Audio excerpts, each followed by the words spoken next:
नमस्कार। बिहार तक में आपका स्वागत है और मैं हूं सुजीत।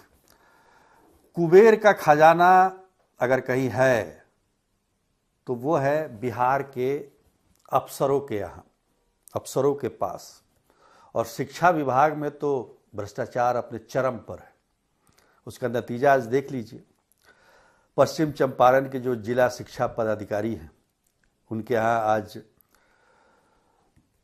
विशेष निगरानी इकाई ने छापा मारा तो भौचक्की रह गई पूरी की पूरी इकाई। जिस प्रकार के नोट के बंडल पड़े हुए थे, जिसको गिनने के लिए कई मशीनें लगानी पड़ी। और यही नहीं, जो जिला शिक्षा पदाधिकारी हैं रजनीकांत प्रवीण, उनके जो पैतृक घर पे सकरी में, वहाँ पर भी छापेमारी चल रही है। और वहाँ से भी खबर है कि कई करोड़ रुपए बरामद किए गए हैं कैश में। मतलब इतना बड़ा हम नहीं कह सकते कि अभी तक बरामद हुआ होगा किसी भी भ्रष्टाचारी के यहाँ इतने रुपए एक साथ। 3 करोड़ तो माना जा रहा है कि बेतिया में बरामद हुआ है, और सकरी में भी 5 करोड़ की बात की जा रही है। हालांकि इसकी पुष्टि अभी नहीं हुई है। वहाँ भी मशीनों से नोटों की गिनती की जा रही है। रजनीकांत प्रवीण जो है पिछले 3 वर्षों से बेतिया में पदस्थापित थे, और जो अपर शिक्षा सचिव थे पहले वाले, उनके बड़े प्रिय भी थे। उनके काम को बड़ा सराहा जाता था। लेकिन देखिए, भ्रष्टाचार का घड़ा एक ना एक दिन भर ही जाता है, और वो फूटता है तो फिर सब कुछ सामने होता है। शिक्षा विभाग में भ्रष्टाचार इसलिए मैं कह रहा हूँ सबसे ज़्यादा है क्योंकि 1 महीना पहले, 1.5 महीना मान लीजिए कि 8 दिसंबर को सिवान के जो जिला शिक्षा पदाधिकारी हैं मिथिलेश कुमार, उनके यहाँ भी छापेमारी हुई और 2 करोड़ से ज़्यादा की संपत्ति उनके यहाँ से बरामद की गई। शिक्षा विभाग में मुझे लगता है कि शिक्षा कम और रुपये बटोरने की ज़्यादा वहाँ पर कोशिश हो रही है। पढ़ाई लिखाई जो हो स्कूलों में, लेकिन जो अधिकारी हैं, जो पदाधिकारी हैं, उनके खजाने भरते जा रहे हैं। ये तो बस ट्रेलर है। बहुत सारे, मुझे लगता है कि 90% से ऊपर, 90% से ऊपर अधिकारी इस भ्रष्टाचार में लिप्त हैं। लेकिन पकड़ में तो वही आते हैं इक्का दुक्का, और जो पकड़ में आते हैं वही भ्रष्टाचारी कहलाते हैं। जो बच जाते हैं वो तो पाक साफ ही हैं। तो अब समझिए कि भ्रष्टाचार का जो ये खेल शिक्षा विभाग में चल रहा है वो इसलिए चल रहा है क्योंकि इधर स्कूलों के विकास के लिए, उसके डेवलपमेंट के लिए सरकार काफ़ी पैसा खर्च कर रही है।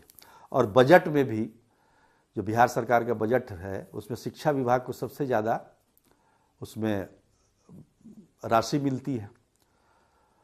और राशि मिलने का नतीजा ये है कि हालांकि वेतन मद में भी बहुत खर्च होता है शिक्षा विभाग में, और साथ में अगर डेवलपमेंट हो तो खर्च और बढ़ जाता है। तो जितना ज़्यादा खर्च होगा उतनी ज़्यादा कमाई होगी। अभी पीछे बिहार के सभी स्कूलों में जो बेंच और डेस्क नया लगाने का जो प्रावधान शुरू हुआ, जो योजना शुरू हुई, उसमें जमकर भ्रष्टाचार हुआ। और जो लागत में सबसे कम होता है, जो जिसका मतलब हम कह सकते हैं कि जो क्वालिटी भी जिसकी नहीं होती है, सबसे कम दाम वाला, वो जैसे तैसे बेंच की सप्लाई कर दी गई, डेस्क की सप्लाई कर दी गई है। और 50% से भी ज़्यादा, 60% कहिए, 60% पैसा भ्रष्टाचार के भेंट चढ़ गए। कि उदाहरण बताते हैं, सभी स्कूलों में पीने का पानी, शुद्ध पीने का पानी बच्चों को उपलब्ध कराना सरकार की जिम्मेदारी है, और सरकार इसको बाखूबी निभा भी रही है। अब समझिए कि एक स्कूल में एक चापाकल समरसेबुल लगाने का जो मतलब जो राशि तय की गई है सरकार के द्वारा, वो है 3.5 लाख रुपया। 3.5 लाख की जगह 1 लाख में इस चापाकल गाड़ दिया जा रहा है। 400 फीट के बजाय 100 फीट पर पानी निकाल दिया जा रहा है। बच्चों को सरकार चाहती है कि शुद्ध जल मिले, जो कि 400 फीट के नीचे आता है, लेकिन देखने कौन जाता है कि 400 पे है कि 50 पे है। 100 मतलब उसका 3.5 में 1 लाख चला जाता है शिक्षा अधिकारी को, और 1 लाख में चापाकल गड़ गया, 1.5 लाख उस ठेकेदार का हो गया। सोचिए कि कितने स्कूल है बिहार में, उसका सबका अगर देखा जाए तो क्या स्थिति होगी। इसी तरह से मैंने कहा बेंच डेस्क वाला जो मामला है उस पर तो जांच भी चल रही है। ये पश्चिम चंपारण के डीईओ पकड़े गए हैं। मोतिहारी में 40 स्कूलों में जो डेस्क की सप्लाई की गई है उसको गुणवत्ता को लेकर राज्यपाल के आदेश पर जांच चल रही है। और केवल मोतिहारी ही नहीं, पूरे बिहार का अगर जांच कराया जाए तो आपको इसकी राशि कई 100 या 1000 करोड़ में ये राशि जा सकती है। इस प्रकार का घोटाला हुआ है और यही कारण है कि जो शिक्षा विभाग में भ्रष्टाचार का जबरदस्त बोलबाला हो गया है।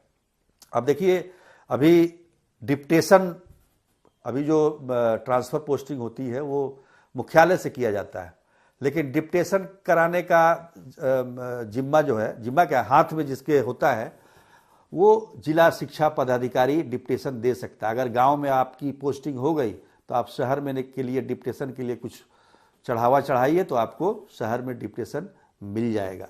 तो इस प्रकार से ये पैसे कमाए जा रही हैं। रजनीकांत जो प्रवीण हैं, ये 2005 में आए हैं इस मतलब नौकरी में, सरकारी नौकरी में, और 2005 से पिछले 19-20 सालों में उन्होंने अकूत संपत्ति कमाई है, जिसका नतीजा आज आप देख रहे हैं।